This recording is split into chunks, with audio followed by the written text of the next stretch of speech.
size of North Carolina.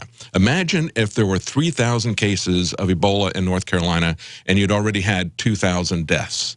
That's what we're looking at. If you want to normalize that back to the United States, we're looking at a situation that went from just starting 6 months ago to a situation, if you normalize those numbers up to the population of the United States, about 300,000 people coming down with Ebola and about 200,000 dying.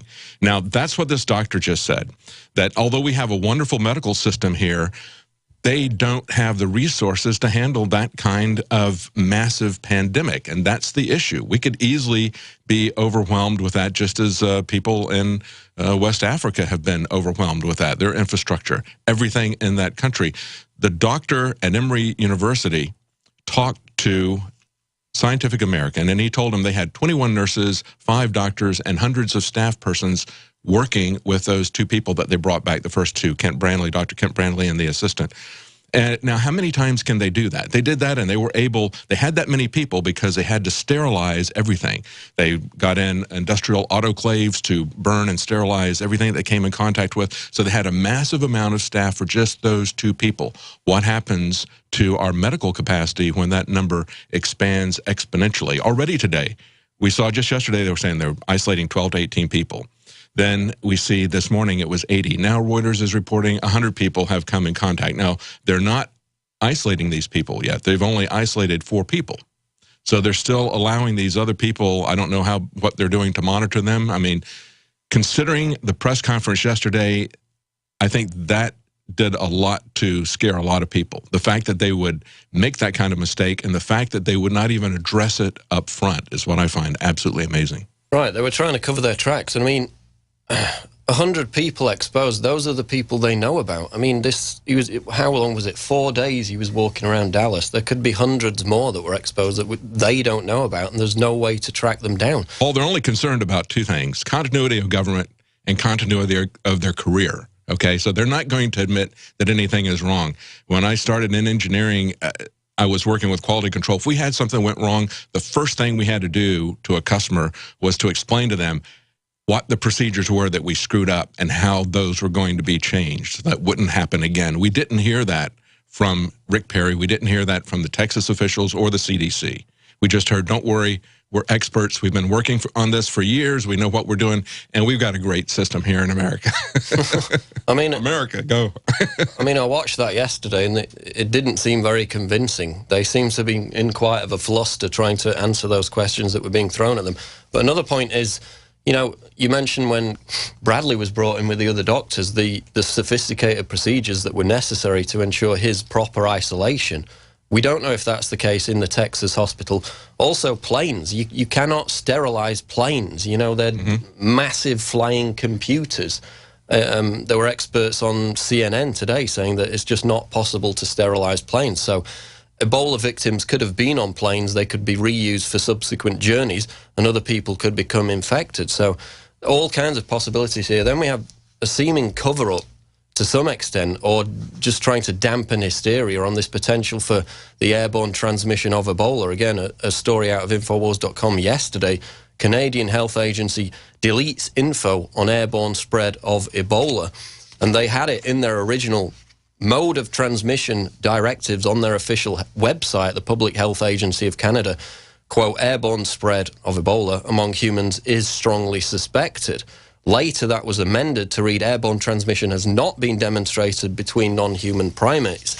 And again, the UN chief, the head of the Ebola team for the United Nations, came out today and said that there's a nightmare prospect that the virus could mutate and become airborne if it's not quickly brought under control. So, of course, current understanding is that it's not airborne, but his point is if we allow it to circulate, if we don't nip it in the bud now, then it could mutate as it spreads amongst the population, and that could cause it to go airborne. Again, that's not Infowars saying that. It's not Alex Jones saying that.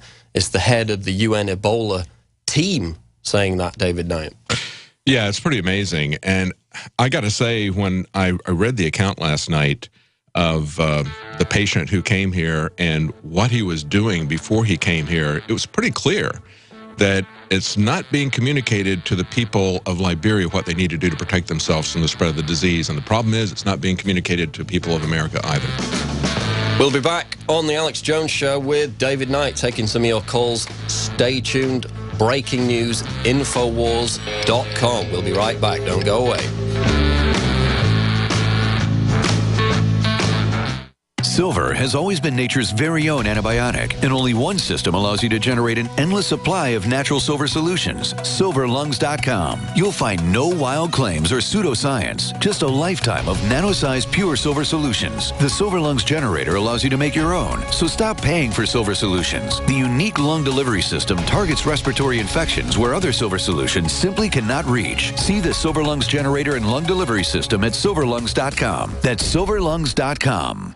Are you happy doing your laundry with perfume detergents that irritate your skin? Are you happy washing your hands with stinking fragrances that gives your skin rashes? Are you happy paying new, higher prices for smaller boxes?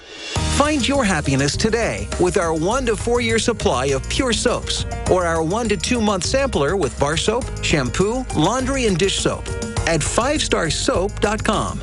You deserve the best. Happiness is 5starsoap.com. What good is a Big Berkey water filter? We get that question a lot here at BigBerkeyWaterFilters.com. And in a word, the answer is protection. Protection from water main breaks, E. coli contamination, environmental chemical spills, pesticide runoff, chlorine taste and smell, and all forms of fluoride. Plus, Big Berkey water filters are the original gravity water filter system and most trusted on the market for a reason. Tested by multiple independent NSF EPA certified labs, they are the gold standard in water purification. At only 1.7 cents a gallon, a single set of filters can last for 5 to 10 years. That means big savings. Big Berkey, the one that's powerful enough to purify stagnant pond water. Get a Big Berkey today at BigBerkeyWaterFilters.com. GCN listeners receive 5% off all ceramic filter systems. Visit our website or call 1-877-99-BERKEY. That's 877-99-BERKEY. Big Berkey Water Filters, for the love of clean water.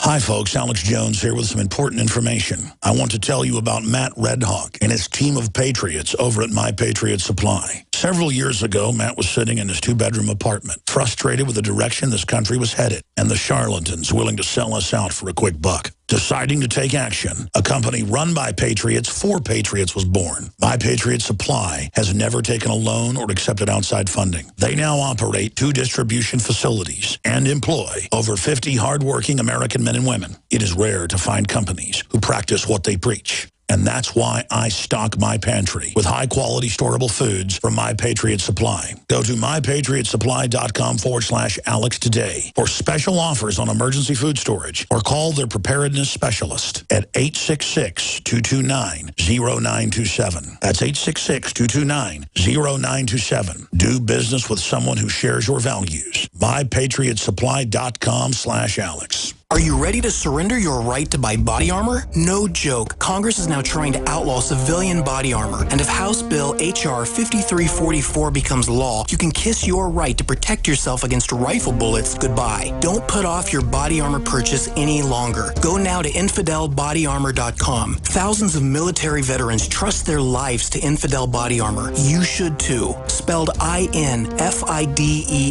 Infidel Body Armor. Just won't quit. Digestive health is key to wellness, and Pro-EM1 is the key to digestive health. Pro-EM1 is a daily liquid probiotic that improves food absorption and supports weight loss by removing toxins from your system. Recommended by doctors, Pro-EM1 is 100% natural, organic, non-GMO, wheat, soy, gluten, and dairy-free. Call us today at 888-611-8025 or visit ProEM1.com to save over $25 on your order. That's 888-611-8025 or PROEM1.com.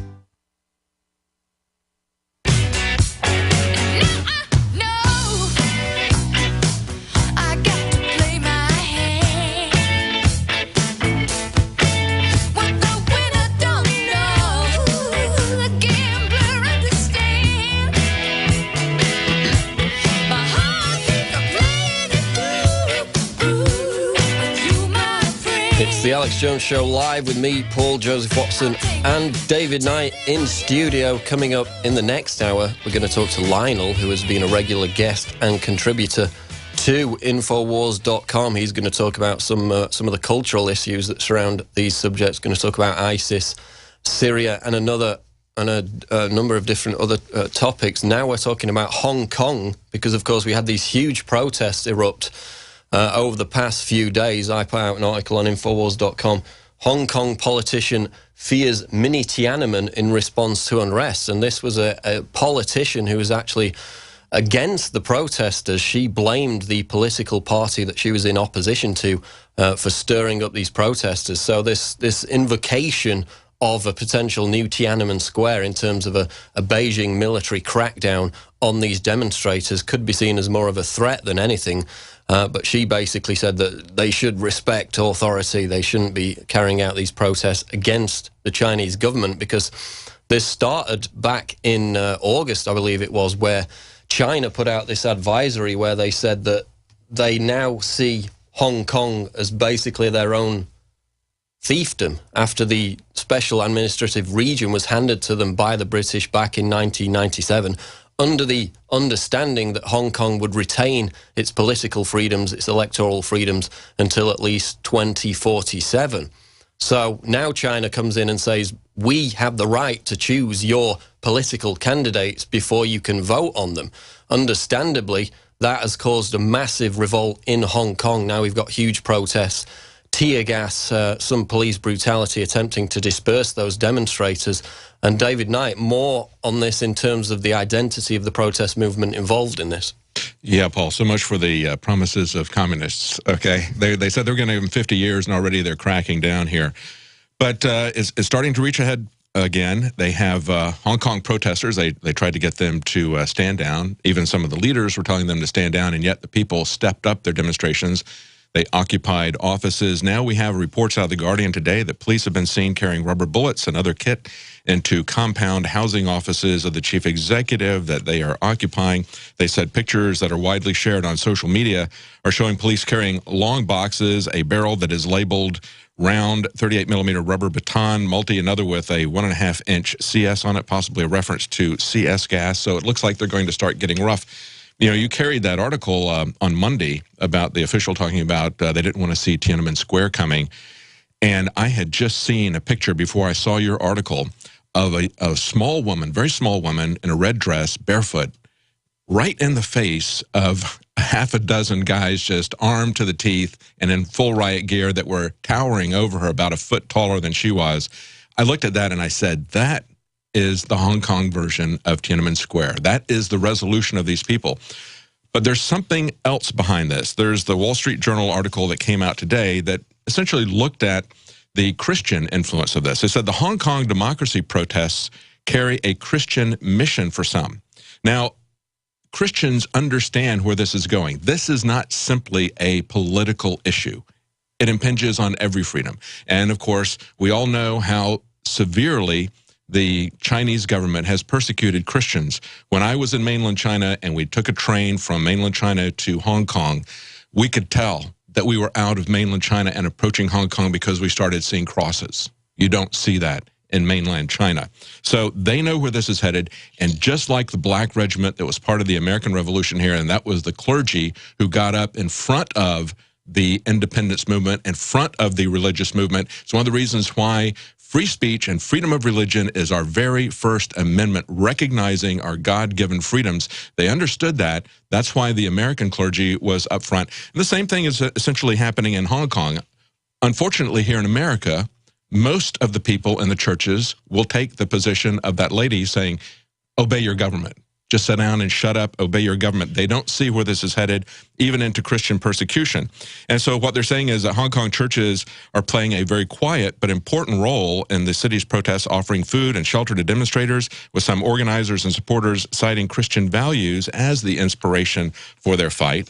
And they have a political scientist here saying that Christians and the Chinese government, the difference is unbridgeable. They say Christians, by definition, don't trust the communists. The communists have suppressed Christians wherever they are. And of course, we know that is true. They even talked to a couple of the Occupy leaders. One is a Baptist minister. Another one said he's a Christian, but he wouldn't talk about his faith in detail. He said his faith was in the streets. He knew that they were going to stand up to this. So there's one other data point that we see, just like that app that guy was talking about, how they could communicate with each other over short distances without Wi-Fi, without cell phone. We'll be back with more on the situation in Hong Kong and your calls coming up. This is the Alex Jones Show Live. Infowars.com. Don't go away. We're on the